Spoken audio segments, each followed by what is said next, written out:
आज press conference का जो विषय है, डोगरों के जो कुल देवता हैं, ये भूमि जो है जम्मू,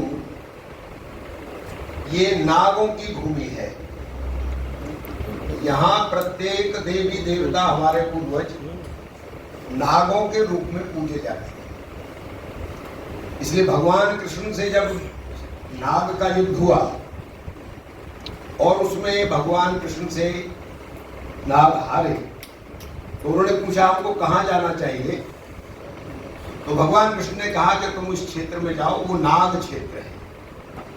इसलिए यहाँ चाहे बाबा कैलकनाथ हो, चाहे राजा मांडलिक हो, चाहे बाबा कालीवीर हो, चाहे बाबा सुरगल हो, सभी नाग के रूप में पूजे जाते हैं। इसलिए ये डोगराओं के जो देवता है, कुल देवता है, ये सब नाग के रूप में पूजे जाते हैं।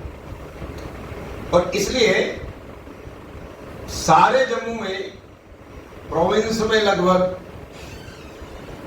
इन कुल देवताओं का बड़ा सम्मान है और ये एक प्रकार से यहाँ रक्षा करते हैं, सबको सही दिशा देने वाले हैं। बाबा कालीवीर यहाँ के राजा हुए हैं, जो कश्मीर क्षेत्र है। हमारा इतिहास जो पीछे सरकारें रहीं, उसमें सरकार के द्वारा, कम्युनिस्टों के द्वारा, मिशनरीज के द्वारा और मुसलमानों के द्वारा हमारे इतिहास को छुपा दिया। जम्मू कश्मीर का इतिहास ये वीरों का इतिहास है। यहाँ पर एक समय में ललितादित्य मुक्तापीठ, जो अनंतनाग में राजा थे, जिन्होंने मट्टन का मंदिर भी बनवाया था, उनकी राजधानी केरल के पहाड़ों तक थी, राज्य की सीमाएं, और उधर नागालैंड की सीमा तक थी। ऐसे प्रतापी राजा यहाँ हुए हैं। इतना ही नहीं, तो भगवान कृष्ण के भी यहाँ पर 2 बार आए हैं।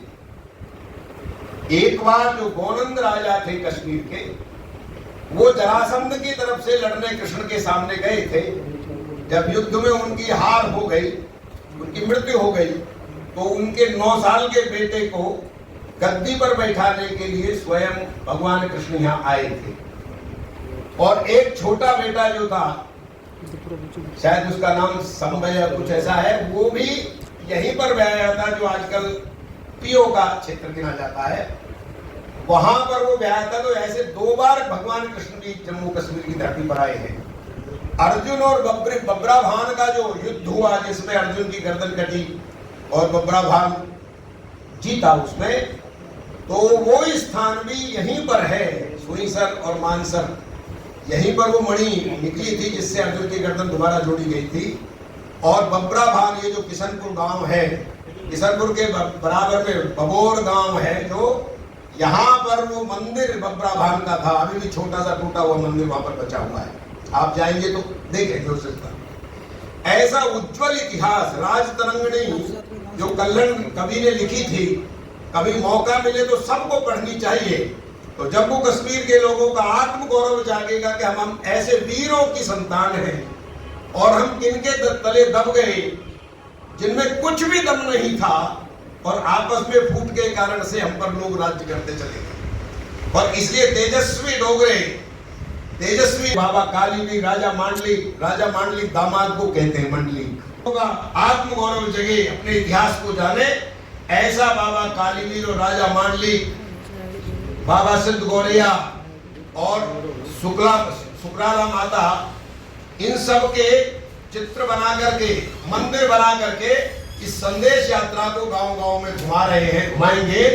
उसका 3 तारीख को प्रातः काल 10 बजे पतियाला चक गांव में जो राजा मांडलिक का स्थान है, उस स्थान पर इस यात्रा का उद्घाटन होगा। और दूसरी यात्रा का उद्घाटन शाम को 4 बजे लखनपुर में जो किले में मंदिर है, उसमें होगा। ये दोनों यात्राएं 2 महीने तक चलेगी, गांव-गांव में अलग जगाने का काम करेंगी, और हिंदुओं का जागरण, ताकि हिंदुओं पर जो कोई धर्मांतरण करके उनको ईसाई बनाने का प्रयास कर रहा है, कोई लव जिहाद कर रहा है, इन सब बातों की जानकारी हिंदू समाज को जब पता पड़ेगी तो समाज का धर्म जागेगा और वो अपनी रक्षा करने के लिए जागरूक होकर के अपने समाज को बचाने का काम करेगा।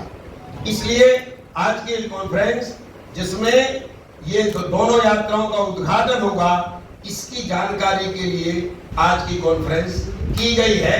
ये बात हम गांव-गांव में बताने वाले हैं।